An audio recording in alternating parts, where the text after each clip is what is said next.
முதலமைச்சருக்கு டப்பிங் தேவைப்படுகிறது. பாரதிய ஜனதா கட்சிக்கு எங்கேயும் டப்பிங் இல்லை. இதெல்லாம் முதலமைச்சர் கொஞ்சம் டிவி ஆன் பண்ணி ஸ்டாலின் ஐயா கொஞ்சம் வால்யூம் வச்சு பார்க்கணும். உலக அளவில் இங்கே இந்தியாவுடைய அங்கீகாரம் என்ன, மோடியின் அங்கீகாரம் என்ன? அதனால் டப்பிங், கதை, திரைக்கதை, வசனம் எல்லாம் ஒரு பையனுக்கு தேவைப்படுகிறது. உதயநிதி ஸ்டாலினுக்கு டப்பிங் பண்ணுறதுக்கு சந்தானண்ணன் தேவைப்படுறாரு. முதலமைச்சருக்கு டப்பிங் பண்ணுறதுக்கு பல அமைச்சர்கள் அதிமுகலேருந்து இம்போர்ட்டட். அவங்ககிட்ட அமைச்சர்களே இல்லை, எல்லாம் இம்போர்ட்டட். அதனால் தமிழ்நாட்டில் ஒரு உதவாத துறை இருக்குது, மக்களுக்கு உபத்திரம் கொடுக்கக்கூடிய துறை இருக்குது. சாமானிய மனிதர்களுடைய பணத்தை எல்லாம் பிளாக் பாக்ஸாக உள்ள போகுது, எதுவும் தெரியல அறநிலைத்துறை அமைச்சர். ஆனால் முதலமைச்சர் அவர்கள் அவருடைய வேலையை சரியாக பார்க்காம இந்தியாவில் இது நடக்குது, அது நடக்குது, கும்பமேளாவில் இது நடந்தது, மணிப்பூர் இது நடந்தது சொல்கிறார். உள்ளூரில், சொந்த ஊரில், சொந்த மாநிலத்தில் நடக்கக்கூடிய பிரச்சனையை பேச மாட்டார். பாலியல் கொடுமை ஒன்றுமே தெரியல. அதனால் முதலமைச்சர் அவர்கள் பகல் கனவுல இருக்கிறாங்க. அவங்க வீட்டில் இருக்கக்கூடிய பெண்கள் நல்லா இருக்கிறாங்க, பாதுகாப்பாக இருக்கிறாங்க. கோபாலபுர வீட்டை தாண்டி வெளியே எந்த பெண்ணுக்கும் பாதுகாப்பு இல்லை என்பதுதான் உண்மை. முதலமைச்சருக்கு தான் இன்னைக்கு டப்பிங் தேவைப்படுது, அவருக்கு டப்பிங் தேவைப்படுது. அவருடைய குரலாக யாரோ சொன்னது போல அறிவாலயத்திலிருந்து பல பேர் பேசிக்கிட்டு இருக்கிறாங்க. அடிச்சிருவேன், மிதிச்சிருவேன், அப்படி பண்ணுவேன், இப்படி பண்ணுவேன். ஸோ முதலமைச்சருக்கு டப்பிங் தேவைப்படுகிறது. பாரதிய ஜனதா கட்சிக்கு எங்கேயும் டப்பிங் இல்லை. பாரத பிரதமர் நரேந்திர மோடி அவர்கள் அமெரிக்கா போனால் சிவப்பு கம்பள வரவேற்பு, பிளேயர் ஹவுஸில் தங்குறார், ஒயிட் ஹவுஸை ஒட்டி. அந்த ட்ரம்ப் சொல்கிறாரு, என்னை விட மிகச்சிறந்த ஒரு ட்ரேட் நெகோசியேட்டர் மோடி. பிரான்ஸ் சிவப்பு கம்பள வரவேற்பு, கோச்சர் ஏஐ சமிட். இதெல்லாம் முதலமைச்சர் கொஞ்சம் டிவி ஆன் பண்ணி ஸ்டாலின் ஐயா கொஞ்சம் வால்யூம் வச்சு பார்க்கணும். உலக அளவில் இங்கே இந்தியாவுடைய அங்கீகாரம் என்ன, மோடியின் அங்கீகாரம் என்ன? இன்னைக்கு முதலமைச்சர் சொல்கிறாரு, 27 ஆண்டுகள் கழித்து டெல்லியில் பாரதிய ஜனதா கட்சி ஆட்சிக்கு வந்திருக்கு. அதுக்கு என்ன காரணம் சொல்லுவார்? லோக்சபா தேர்தலில் பாரதிய ஜனதா கட்சி வலிமை அடைந்து விட்டது முதலமைச்சர் பேசினார். அதன் பின்னாடி ஹரியானா வெற்றி பெற்றிருக்கின்றோம், மகாராஷ்டிரா வெற்றி பெற்றிருக்கின்றோம், இன்னைக்கு டெல்லி வெற்றி பெற்றிருக்கின்றோம், பீகார் வெற்றி பெற போகின்றோம், அடுத்து நடக்கக்கூடிய தேர்தல். அதனால் முதலமைச்சர் மறந்துவிடக்கூடாது. பாராளுமன்ற தேர்தலில் 7% வாக்கு இழந்திருக்கார். 7% ஓட்டு கீழே வந்திருக்கு. 2019, 24, 26 போகும்பொழுது 20% ஓட்டு கீழே வந்திருக்கும். அதனால் டப்பிங், கதை, திரைக்கதை, வசனம் எல்லாம் ஒரு பையனுக்கு தேவைப்படுகிறது. உதயநிதி ஸ்டாலினுக்கு டப்பிங் பண்ணுறதுக்கு சந்தானண்ணன் தேவைப்படுறாரு. முதலமைச்சருக்கு டப்பிங் பண்ணுறதுக்கு பல அமைச்சர்கள் அதிமுகலேருந்து இம்போர்ட்டட். அவங்ககிட்ட அமைச்சர்களே இல்லை, எல்லாம் இம்போர்ட்டட்.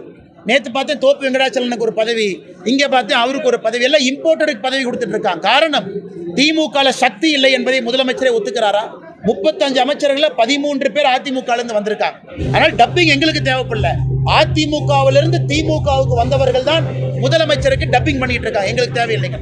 இந்து அறநிலைத்துறை அவங்க காம்பன்ட்ரோலர், ஆடிட்டர் ஜெனரல், சிஏஜி ஆடிட்டுக்கு இந்து அறநிலைத்துறை டாக்குமெண்ட்டே வைக்க மாட்டாங்களே. ஏன்? அவங்களுக்கே தெரியும் அவ்வளவு ஊழல் அங்கே நடந்திருக்கு. பசுவை கொடுத்தா பசுவை காணா. திருச்செந்தூர் கோவில் இருக்கக்கூடிய தங்கம் அக்கௌண்டபிலிட்டி தெரியாது. அந்த 12+4 16% வருமானத்தை எடுப்பதற்கான அதிகாரம் இந்து அறநிலைத்துறைக்கு இருக்கு. 12% அட்மினிஸ்ட்ரேட்டிவ் காஸ்ட், 4% ஆடிட் காஸ்ட், 16%. எத்தனை பணத்தை எடுத்தாங்க, எங்க எடுத்தாங்க யாருக்கும் தெரியாது. ஒரு கோவில் கான்ட்ரிபியூட் பண்ற பணத்துக்கும் அந்த கோயிலுக்கு செலவு பண்ற பணத்துக்கு ஐடியா இல்லை. கோயிலை சுற்றி வசதி இல்லை. மருதமலை தைப்பூசத்தன்னைக்கு பார்த்தோம், பழனியில் பார்த்தோம், திருப்பரங்குன்றத்தில் பார்த்தோம். அதனால் தமிழ்நாட்டில் ஒரு உதவாத துறை இருக்குது, மக்களுக்கு உபத்திரம் கொடுக்கக்கூடிய துறை இருக்குது. சாமானிய மனிதர்களுடைய பணத்தை எல்லாம் பிளாக் பாக்ஸாக உள்ள போகுது, எதுவும் தெரியல அறநிலைத்துறை அமைச்சர். இதை பேசுனீங்கன்னா அந்த அமைச்சர் உடனே ஒரு வேட்டி கட்டிட்டு கிளம்பி வந்துடுவார், சாமி வேட்டி, காவி வேட்டி. நான் முதலமைச்சர் அடக்கி வச்சிருக்கிறனால சும்மா இருக்கிறேன், என்னை மட்டும் விட்டாங்கன்னா ரன்ல ஒன்று பார்த்துருவேன் இந்த அண்ணாமலைன்னு சொல்லிட்டு டைலாக் விடுவார். நான் கேட்கறது, தைரியம் இருந்தால் சிஏஜி ஆடிட்டுக்கு விடுங்க. தமிழக மக்களுக்கு நாங்கள் படம் போட்டு காட்டுகின்றோம். அறநிலைத்துறை இன்கமிங் எவ்வளவு, அவுட் கோயிங் எவ்வளவு, டைவர்ட் எவ்வளவு, பேங்க் அக்கௌண்ட்டுக்குள்ள எவ்வளவு, பர்சனல் அக்கௌண்ட்டுக்குள்ள எவ்வளவு, ஸ்விஸ் வங்கிக்கு எவ்வளவு, கொள்ளை எவ்வளவு, எல்லாம் நாங்கள் அக்கௌண்ட் போட்டு காட்டுறோம். அதற்கு அறநிலைத்துறை எத்தனை நாள் தப்பிப்பீங்க? நாம் ஆட்சிக்கு வந்த பிறகு முதல் வேலை அறநிலைத்துறை அக்கௌண்டிங். யார் தப்பு பண்ணியிருக்கீங்களோ உங்களை விட மாட்டோம். அதனால் எத்தனை நாள் தப்பிக்க முடியுமோ தப்பிச்சு. இவர் மணிப்பூர் பாலிடிக்ஸை பற்றி முதலமைச்சர் சொல்லிட்டு இருக்கார்.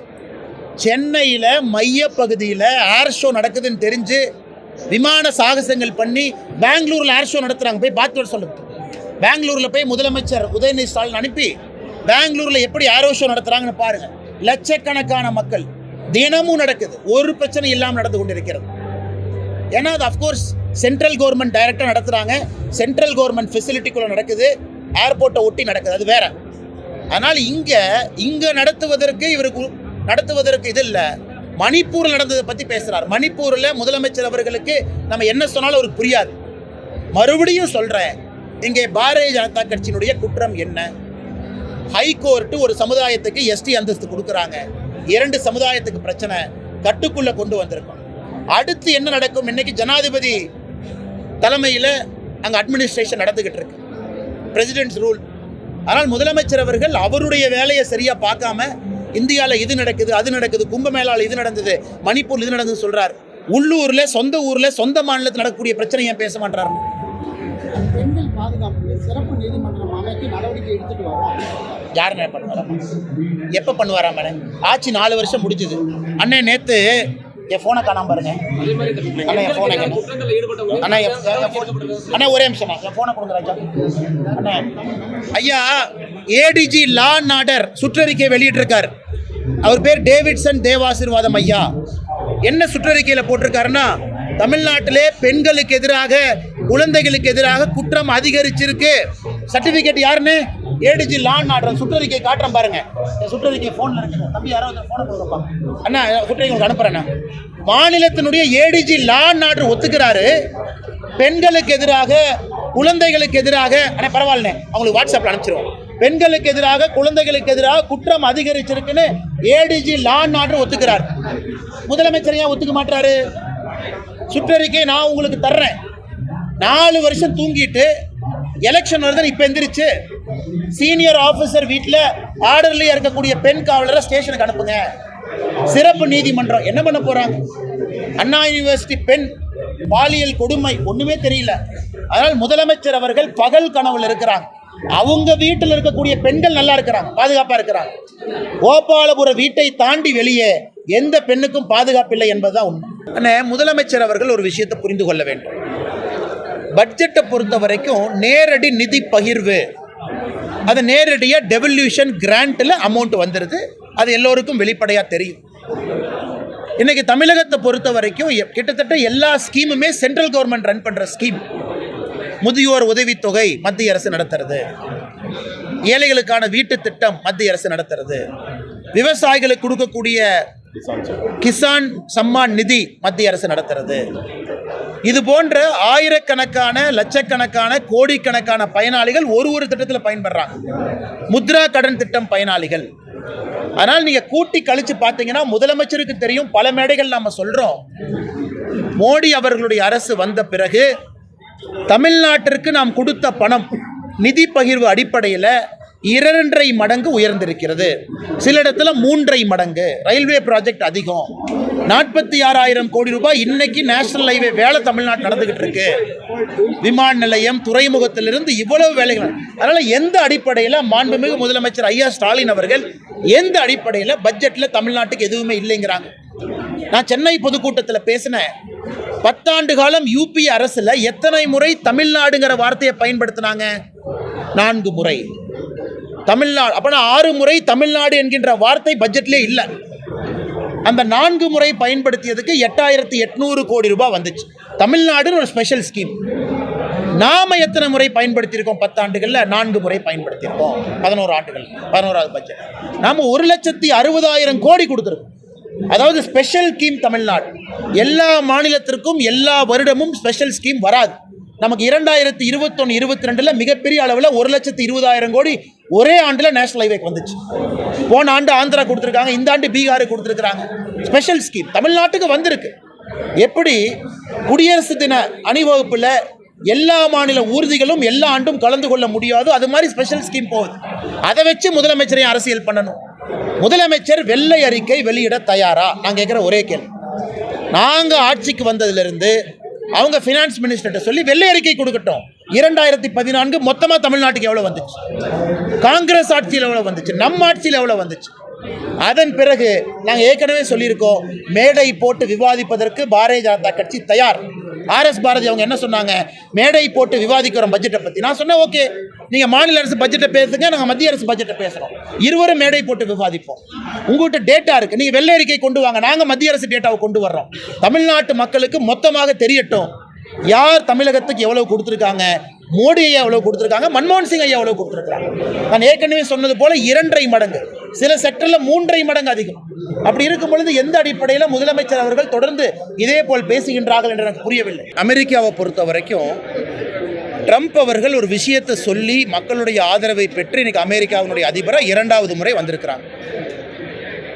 மேக் அமெரிக்கா கிரேட் அகெயின், மாகா அப்படின்னு அவங்க பேசுகிறாங்க. இன்னைக்கு அமெரிக்காவில் மட்டுமே 2.9 மில்லியன் 29 லட்சம் இந்தியர்கள் அங்கே இருக்கிறாங்க. அதே நேரத்தில் அமெரிக்க அரசு தெரிவிக்கின்ற கருத்துப்படி 7,50,000 பேர் அன்டாக்குமெண்டட் இமிகிரண்ட்ஸ், அதாவது ஏலியன்ஸ் இருக்கிறாங்க. ஸோ அவங்க குறிப்பாக ஜனவரி 19ஆம் தேதியை ஒட்டி, ஏன்னா பிரசிடென்ட் ட்ரம்ப் அவங்களோட இனாகிரேஷன் அந்த பகுதியில் வந்துச்சு, அதுக்கு முன்னாடி நிறைய பேர் அந்த நாட்டுக்குள்ளே அமெரிக்காவினுடைய பக்கத்து நாடாக இருக்கக்கூடிய மெக்சிகோ பார்டர்லேருந்து உள்ளே என்டர் ஆகிறாங்க. லார்ஜஸ்ட் ஸ்கேலில் போகிறாங்க. இதற்கு முன்பு விமானத்தில் அமிர்தசருக்கு வந்த அந்த முதல் பிளேனில் பார்த்தீங்கன்னா நம்முடைய இந்திய சொந்தங்கள் எல்லாமே அந்த குறுகிய காலகட்டத்தில் அமெரிக்காவுக்குள்ளே போகணும்னு முயற்சி பண்ணவங்க. அவங்க எல்லாம் அந்த டெம்பரரி கேம்பில் வைக்கப்பட்டிருந்தாங்க. டெம்பரரி கேம்பில் அவங்களும் அந்த குறுகிய காலகட்டம், ஜனவரி 1 வாரம், ஜனவரி 2வது வாரம், ஜனவரி 19க்குள்ளே அமெரிக்காவுக்குள்ளே போகணும். அவங்க எல்லாருமே ஒரு டிப்போர்டேஷன் கேம்பில் இருந்து நேராக டிப்போர்ட் ஆகிட்டாங்க. இதில் அது ஒரு கருத்து என்னென்னா, அமெரிக்காவினுடைய சட்டத்திட்டங்கள் படி மிலிட்ரி பிளேனில் ஏற்றி நம்முடைய நாட்டுக்கு அனுப்பியிருக்கிறாங்க. இது ஒரு பக்கம். இன்னைக்கு 2வது முறை 2வது பிளேன், ஏன்னா இவங்க எல்லாமே கிட்டத்தட்ட ஜனவரி மாதத்திலிருந்து உள்ளே போக முயற்சி பண்ணவங்க. அதைத்தான் நேற்று மோடி அவர்கள் ட்ரம்ப் அவர்களோடு பேசும்போது தெள்ள தெளிவாக சொன்னாங்க. நானும் ட்ரம்ப் அவர்களும் இணைந்து இந்த குளோபல் டிராஃபிக்கிங் நெட்வொர்க், உலகத்தில் டாங்கி ரூட் அப்படின்னு ஒரு ரூட் இருக்குது. உதாரணத்துக்கு இந்தியா பஞ்சாப்லேருந்து போகணும்னா அந்த டாங்கி ரூட்டில் அப்படியே யூரோப்புக்குள்ளே போய் அங்கே போய் மெக்சிகோவில் போய் போகிறது. இவர்கள் தான் அதிகமாக இதில் சம்பாதிக்கிறாங்க. இவங்கெல்லாம் பாவம், சொத்தை விற்று, அப்பா அம்மாவோட பணத்தை நகையெல்லாம் விற்று ஒரு நல்ல கனவுகளோடு அமெரிக்காவுக்கு போகிறாங்க. தவறு இந்த டிராஃபிக்கிங் நெட்வொர்க்கை உடைக்கணும். ஆனால் நானும் ட்ரம்ப் அவர்களும் இணைந்து இந்த குளோபல் ஹியூமன் டிராஃபிக்கிங் நெட்வொர்க்கை தகர்த்தெறிந்து விடுவோம் அப்படின்னு இருக்காங்க. ஆனால் நாம் புரிந்து கொள்ள வேண்டும், இது அமெரிக்க அரசு எடுக்கக்கூடிய முடிவு. அதுக்கு எல்லா நாடு கட்டுப்படுறாங்க. உதாரணத்துக்கு மெக்சிகோ பார்த்தீங்கன்னா 80,000 பார்டர் பேட்ரோல் ஏஜென்ட்டை பார்டரில் போட்டிருக்காங்க. இல்லாட்டி மெக்சிகோவுக்கு 25% வரி போட்டுருவேன், கனடாக்கு 25% வரி போட்டுருவேன் அப்படின்லாம் சொல்கிறாங்க. அதனால் இதில் நம்முடைய இந்திய அரசு, ஜெய்சங்கர் ஐயா பாராளுமன்றத்தில் தெளிவாக பேசியிருக்கிறாங்க. மனிதாபிமான அடிப்படையில் இந்தியாவுக்குள்ளே வரக்கூடிய எல்லோருக்கும் மனிதாபிமான அடிப்படையில் அரசு என்ன உதவி செய்ய முடியுமோ அதை கண்டிப்பாக செய்வோம். அதே நேரத்தில் இந்த டாங்கி ரூட்டை பயன்படுத்தி, இல்லீகல் ரூட்டில் பயன்படுத்தி கஷ்டப்பட்டு சம்பாதிச்ச பணத்தை, பொருளை இழந்து அங்கே அமெரிக்காவில் போய் நம்முடைய இளைஞர்கள், சகோதரிகள் யாரும் மாட்டிக்கொள்ளக்கூடாது அப்படின்னு நம்ம சொல்லியிருக்கோம். அதுக்கு தான் அந்த கான்டெக்ஸ்ட் சொல்கிறேங்க. ஏன்னா எதிர்க்கட்சி நண்பர்கள் எதோ பேசுகிறாங்க. 7,50,000 பேர் அன்டாக்குமெண்டட் இல்லீகலாக இருக்கிறாங்க. அதுக்கு சிஸ்டம் இருக்குது. அவங்கள வெளியே கொண்டு வரனா கோர்ட் டிப்போர்ட் பண்ண. பட் இன்னைக்கு வர்றவங்க எல்லாமே சமீப காலமாக ட்ரம்ப் அவர்கள் அதிபராக பதவியேற்பதற்கு முன்பு அமெரிக்காவுக்குள்ளே போகிறதுக்கு கடந்த 2 மாதங்களாக முயற்சி பண்ணி பார்டரில் இருக்கக்கூடிய டிப்போர்டேஷன் சென்டரில் இருந்தவங்க இன்னைக்கு திரும்பி வந்து கொண்டிருக்கின்றார்கள்.